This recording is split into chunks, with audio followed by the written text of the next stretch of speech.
Okay, today we are with Atul, Simran and Aishwarya. What do you all do? I'm a philosophy student in my second year.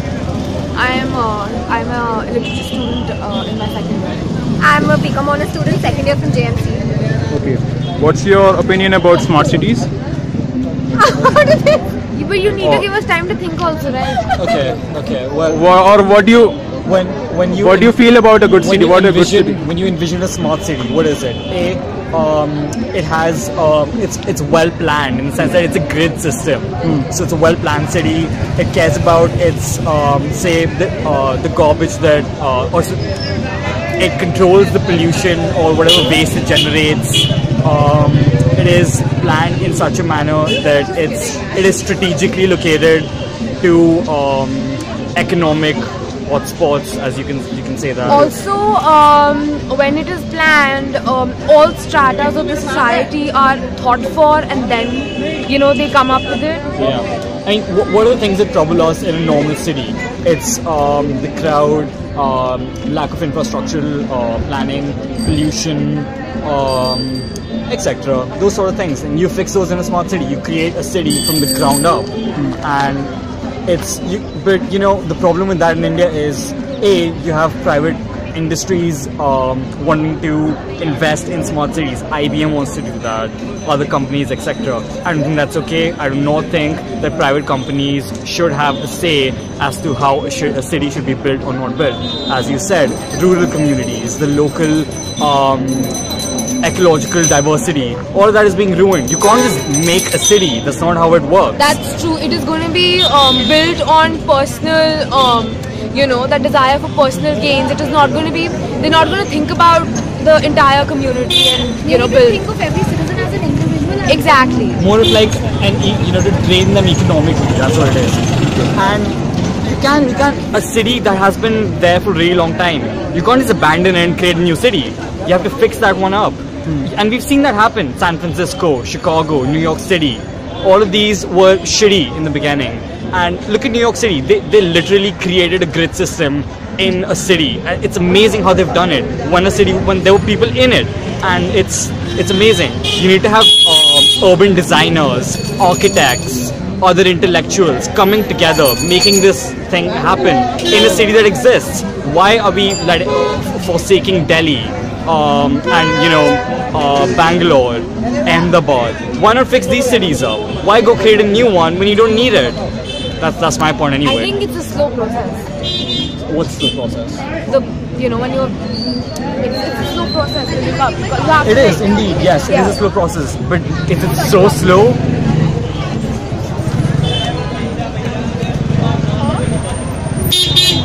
And when you talk about the 100 number, it's a seriously big number. No other country has done that before. Like you were talking about the US and Europe. They have not even announced such ambitious and huge plans. And And when we talk about smart cities thing, because 100 is a very big number, we'll obviously have private players and who will do it for profit, and the government will do it for politics.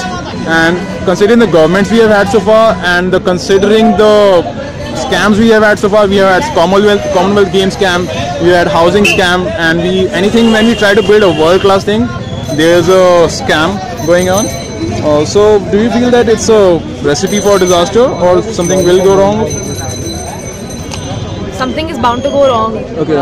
Everything. So it's a very unrealistic target, because if you talk about 100, it's 20 cities per year. Okay. It's development at breakneck speed, and probably the environment would get ignored, and probably the environment would be exploited in a very bad way. So do you feel, what's your opinion about that? I do think you're right in saying that there have been a lot of scams, but I don't think that's a reason to not be ambitious. Okay. I don't think that this is a good plan, but I still think that you should be ambitious in other ways. And just because you've had scams in the past doesn't mean you should be like, oh, we have a new plan now, why even do it, because it's going to be a scam. That's not the right way to go about things. In fact, to remove corruption, you need an ambitious plan in itself. You can't always not be ambitious. That's A. B. Europe has not had big plans, or the USA, because they don't need it. The entire US population can fit in Texas. That's one state. What's there out of 50? Because they don't have a huge population. Sure, there's the immigration crisis. So you say, yes, they need to build these cities up. But I don't think Europe will. There's so many factors involved. They still have civil rights for animals, which means that you just can't encroach on like forest land. And they don't have a huge population. They have historical monuments, too many historical monuments to try to even build smart cities. People are used to the traditional way of doing things. In India, China, places like these are up and coming cities. So you can still argue that yes, because these cities are just now developing, they have the opportunity to try to do something that industrialized nations don't have the opportunity to do. Those nations are going through an austerity and a currency crisis, whatnot. India's got a booming economy right now. Why not try something like that? Still, I don't agree with the plan because the issues that I raised before. Yet, if you say that because of the scam, the corruption, or because other countries are not doing this, we shouldn't do this, that's the wrong way to go about it.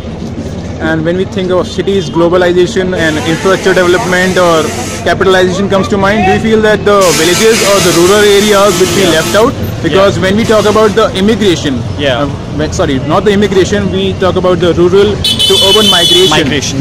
Yes. They come to the cities because they are not well developed. The rural communities are not developed. We have been having farmer suicides because they have been kept in a very bad state.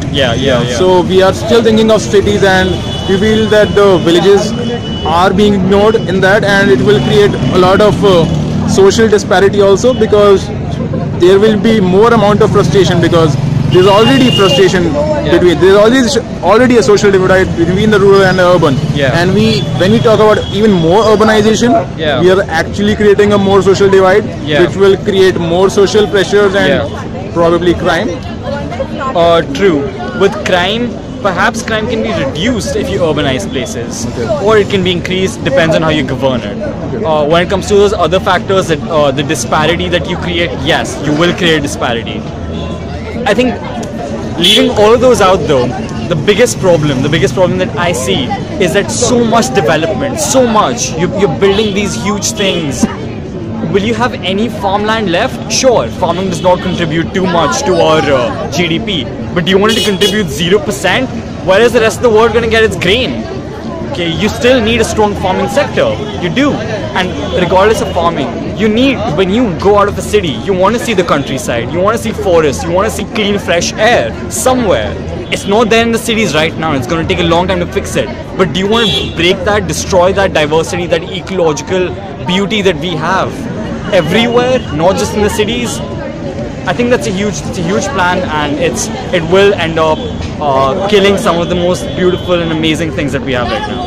Like the environments and the environment is a huge, very important point. We know this from the Paris summit that we recently had. And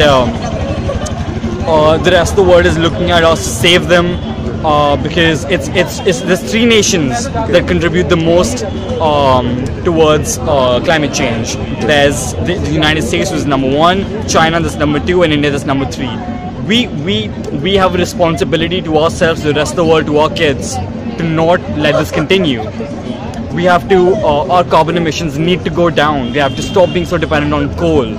We can't let, and these things will only get worse if we have these cities, these urban cities. Yes, people will say, but no, smart cities, they can be, environmentally friendly. Yes, but to build them up, is that environmentally friendly?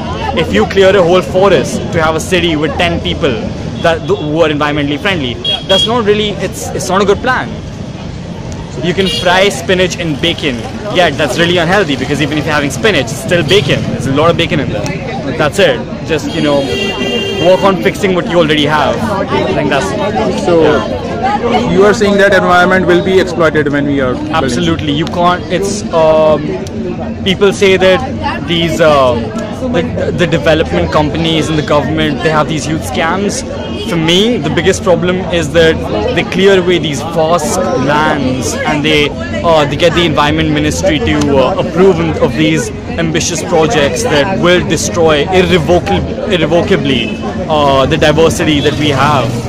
And it's horrible. It's ruinous. We cannot let it continue. people are so unaware because a lot of people still don't even know what climate change is. It's a big issue. People should know about it. And yet when we talk about these scams, people say, oh, they stole that much money. Yes, money comes back. Does the environment? No, it does not. Environment, once it's gone, it's gone. That's it.